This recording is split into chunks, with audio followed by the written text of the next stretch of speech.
Assalamualaikum warahmatullahi wabarakatuh.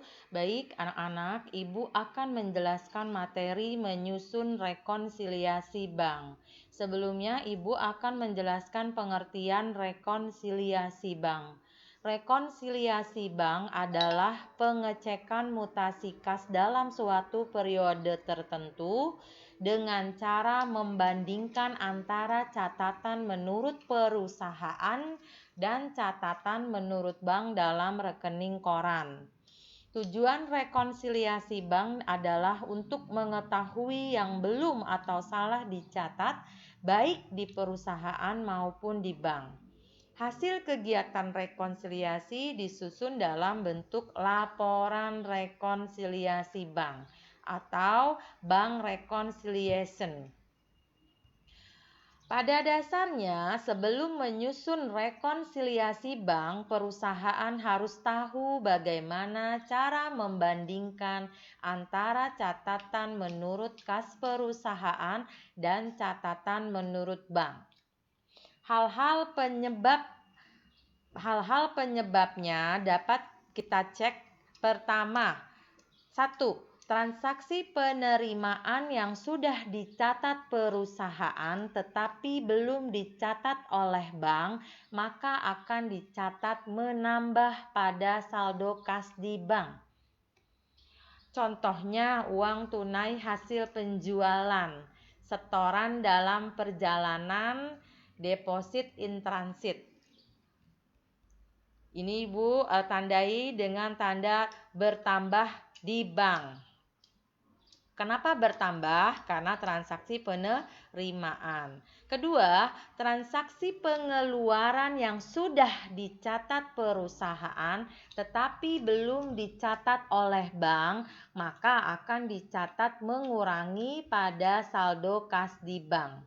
Contohnya cek yang beredar atau outstanding check, mengurangi bank. Kenapa mengurangi? Karena transaksi pengeluaran. Intinya, bagi yang sudah mencatat, maka akan dicatat pada lawan baliknya. Paham sampai sini? Karena yang sudah mencatat perusahaan, banknya belum, maka transaksi tersebut yang mencatat adalah yang belum. Yaitu contoh transaksinya seperti setoran dalam perjalanan, maka menambah bank, lalu cek yang beredar, maka mengurangi bank. Ketiga, transaksi penerimaan yang sudah dicatat bank tetapi belum dicatat oleh perusahaan, maka akan dicatat menambah pada saldo kas di perusahaan. Contohnya bunga atau jasa giro, hasil inkaso atau tagihan oleh bank, menambah perusahaan. Lanjut, keempat, transaksi pengeluaran yang sudah dicatat bank tetapi belum dicatat perusahaan, maka akan dicatat mengurangi pada saldo kas perusahaan. Contohnya biaya administrasi bank, biaya inkaso oleh bank, mengurangi perusahaan. Seperti tadi, jika pengeluaran mengurangi.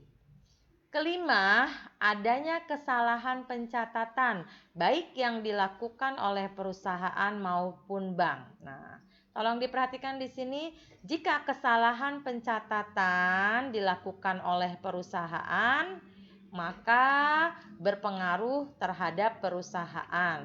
Jika kesalahan pencatatan oleh bank, maka berpengaruh pada bank. Contoh kesalahan pencatatan penerimaan uang terlalu besar, dikurangi sejumlah selisihnya.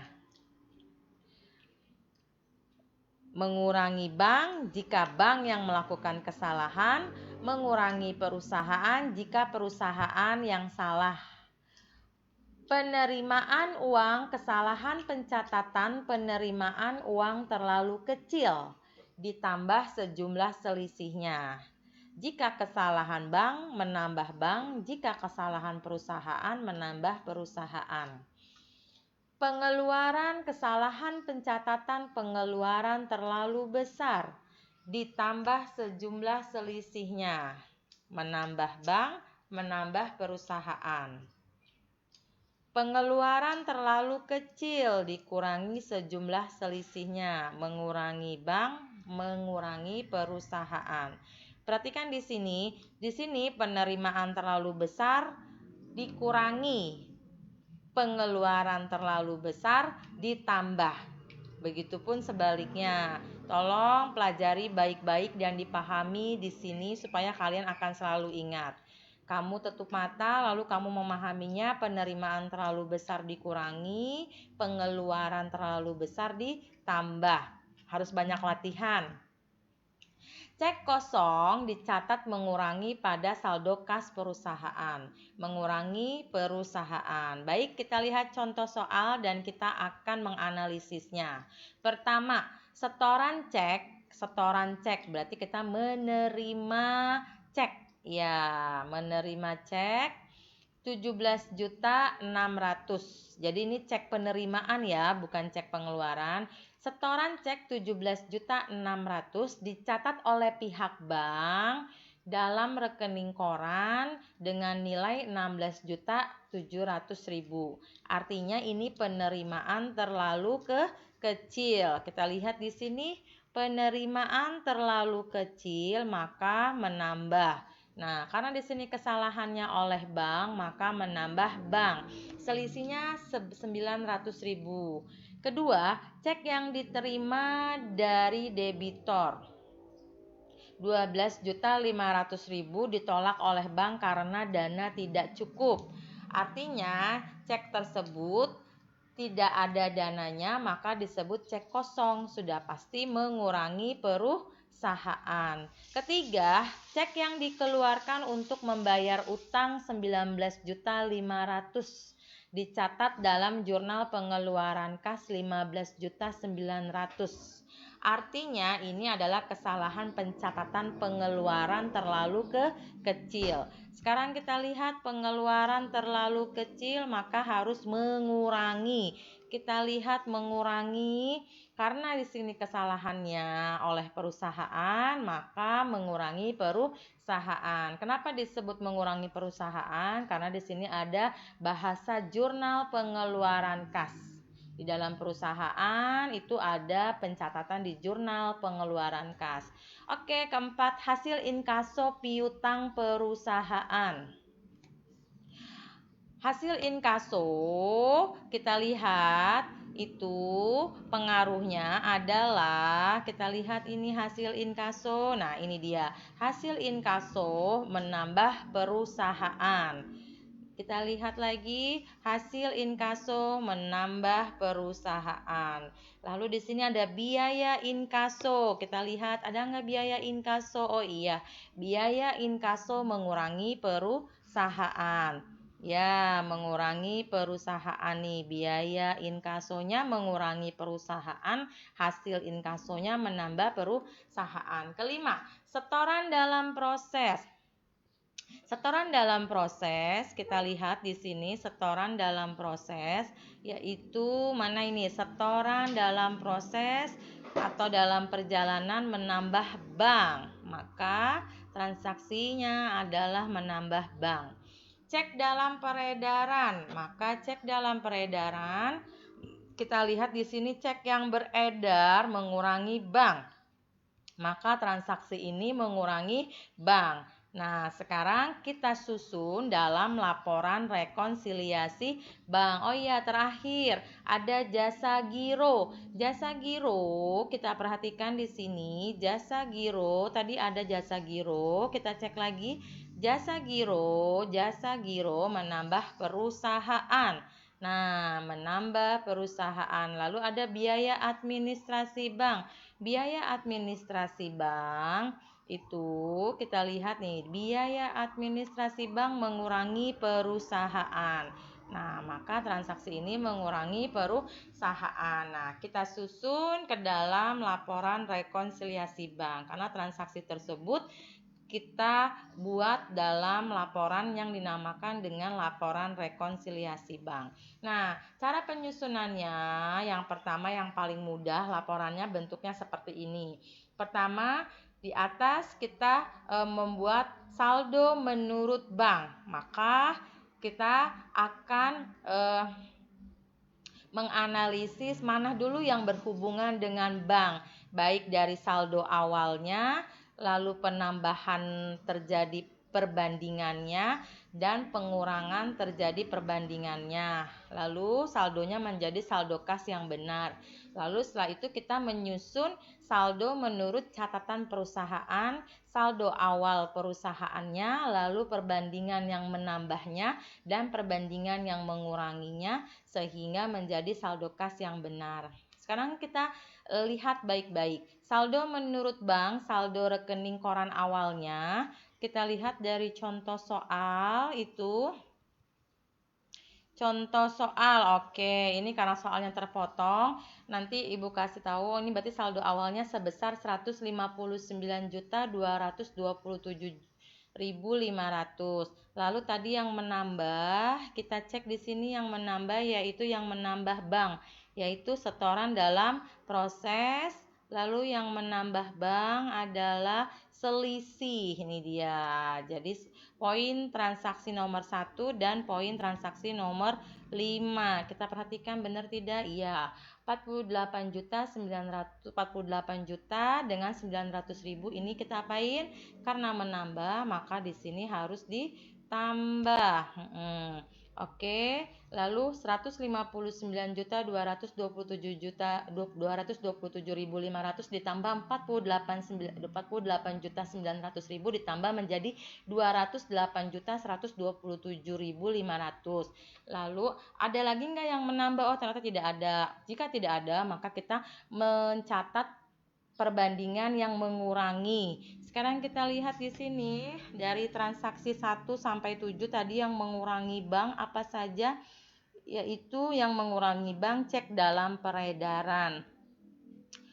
Lalu cek dalam peredaran dikurangi 127.500 dikurangi 77.500, maka saldo kas bank yang benar yaitu 130.627.500. Nah, sudah selesai pencatatan di bank, maka kita mencatat saldo menurut catatan perusahaan. Saldo awalnya di sini 125.800.000.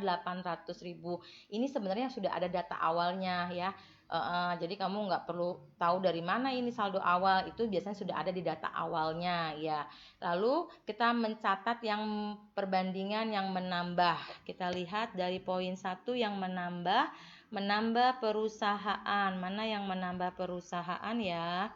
Yang menambah perusahaan yaitu hasil inkaso. Ini hasil inkaso menambah perusahaan 21 juta dan menambah perusahaan yaitu jasa giro ya. Sekarang kita lihat penerimaan piutang itu melalui inkaso atau disebutnya hasil inkaso ya, 21 juta lalu dengan jasa giro lalu ditambah 125.800.000 rupiah ditambah dengan 21.077.500 rupiah. Lalu sekarang yang mengurangi menjadi 146.687.500. Yang mengurangi apa saja yang mengurangi perusahaan? Pertama yang mengurangi perusahaan cek kosong, lalu kesalahan pencatatan pengeluaran, lalu biaya inkaso, lalu biaya administrasi bank. Ini yang mengurangi perusahaan. Kita cek yang ditolak bank itu disebutnya dengan cek kosong. Oke. Lalu koreksi kesalahan itu tadi sudah, lalu biaya inkaso ini semua ditambah lalu hasilnya dikurangi 146 juta 100 mana tadi? Ya, ini dia. 146 juta. Mana ya? Tunggu ya. Nah, ini dia. 146 juta 687.700 perak dikurangi 16 juta 250.000, hasilnya saldo kas